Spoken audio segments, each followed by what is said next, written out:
दोस्तों, उत्तर प्रदेश की 80 लोकसभा सीटों में से बागपत सीट बेहद महत्वपूर्ण सीट है। इस शहर की पहचान बहुत पुरानी है।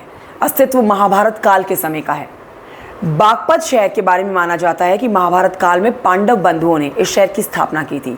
कभी इस शहर को टाइगर सिटी के रूप में जाना जाता था क्योंकि यहाँ बाघों की आबादी बहुत ज़्यादा हुआ करती थी। ये भी कहा जाता है कि महाभारत काल में दुर्योधन से जंग से बचने के लिए पांडव भाइयों की ओर से मांगे गए 5 गाँव में से एक ये भी था। साथ ही बड़ौद के पास बरनावा में लाक्षागृह भी है। यहाँ पर मोम से बना महल भी था जिसे पांडवों को मारने के मकसद से दुर्योधन के मंत्री पुरोचन ने बनवाया था। बाद में मुगल काल के दौरान शहर का नाम बागपत रखा गया।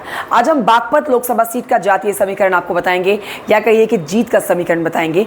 नमस्कार, मेरा नाम कंचन डोगरा नेगी है। आपको वीडियो ये जानकारी अच्छी लगती है तो आप वीडियो को लाइक कर सकते हैं, आप चैनल को सब्सक्राइब भी कर सकते हैं। दोस्तों, ये ध्यान रखिए कि जब से ये सीट अस्तित्व में आई है तब से लेकर अब तक सिर्फ एक बार गैर जाट सांसद बना है। पिछले 57 साल के इतिहास में बागपत लोकसभा सीट पर जाट समुदाय का ही दबदबा रहा है।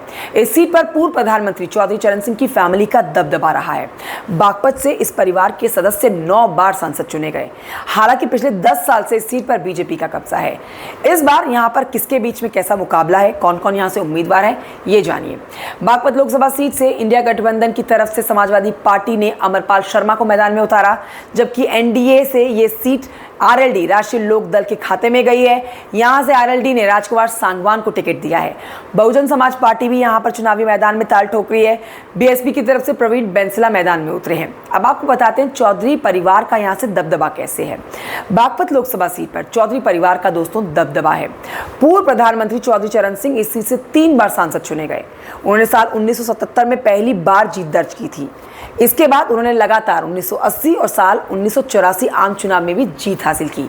चौधरी चरण सिंह के बेटे अजीत सिंह बागपत लोकसभा सीट से 6 बार के सांसद चुने गए। चौधरी अजीत सिंह के बेटे जयंत चौधरी ने भी इस सीट से किस्मत आजमाई, लेकिन उनको हार का सामना करना पड़ा।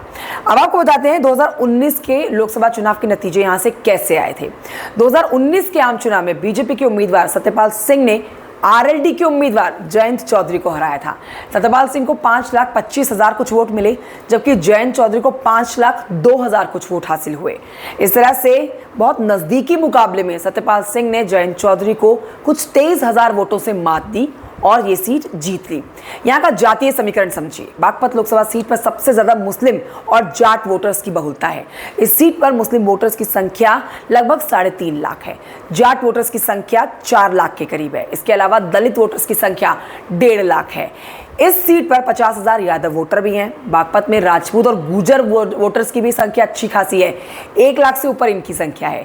इसके अलावा त्यागी समुदाय के 50,000 मतदाता हैं।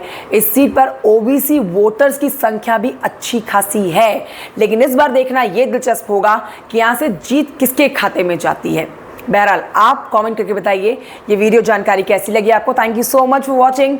जय हिंद।